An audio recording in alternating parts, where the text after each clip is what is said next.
નીચે પૈકી કયું વિધાન યોગ્ય છે? પાર્થિવ ગ્રહો ખડકો અને ધાતુઓથી બનેલા હોય છે, જ્યારે જોવિયન ગ્રહો વાયુના બનેલા હોય છે.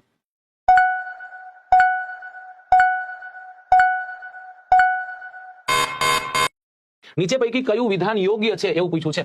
ફરી એક વખત જે યોગ્ય અને અયોગ્ય હોય જેના પર ફોકસ કરવાનો છે આ છે.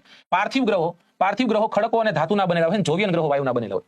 હવે પહેલા તો પાર્થિવ ગ્રહો એટલે શું? પાર્થિવ ગ્રહો એટલે શું? સૂર્યમંડળમાં એક સૂર્ય તમે જોયો છે, પણ સૂર્યથી સૌથી નજીકનો એક ગ્રહ જોયો છે જેનું નામ છે બુધ. બુધથી સહેજ આગળ આવો તમે ગ્રહ જોયો છે જેનું નામ છે શુક્ર, જેને પૃથ્વીનો જોડિયો બંધુ પણ કહીએ છીએ. ત્યારબાદ આગળ જઈએ તો આપણે પૃથ્વી જોઈએ છીએ. પૃથ્વીથી આગળ જઈએ તો એક ગ્રહ જોઈએ છે જેને આપણે મંગળ કહીએ. શું કહીએ છીએ? મંગળ. પછી એક લઘુ ગ્રહનો પટ્ટો છે, રાઈટ? લઘુ ગ્રહ જેવા ખતમ થઈ જાય એટલે ગુરુ છે. ગુરુ પછી આગળ જાય તો શનિ છે. શનિ પછી આગળ જાય તો યુરેનસ છે. યુરેનસ થી આગળ જઈએ તો પછી નેપચ્યુન છે. આવી રીતના કંઈક છે.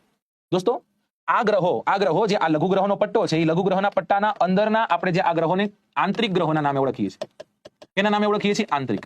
આને આપણે પાર્થિવ પણ કહીએ છીએ, અને સાથે સાથે આને ટેરિસ્ટોરિયલ પણ કહીએ છીએ, કારણ કે આનું આવરણ રહ્યું ને એ ખડકો અને ધાતુનું બનેલું છે એટલા માટે, રાઈટ? બુધ, શુક્ર, પૃથ્વી, મંગળ આ બધા કેવા છે? ધાતુ અને ખડકોના બનેલા છે.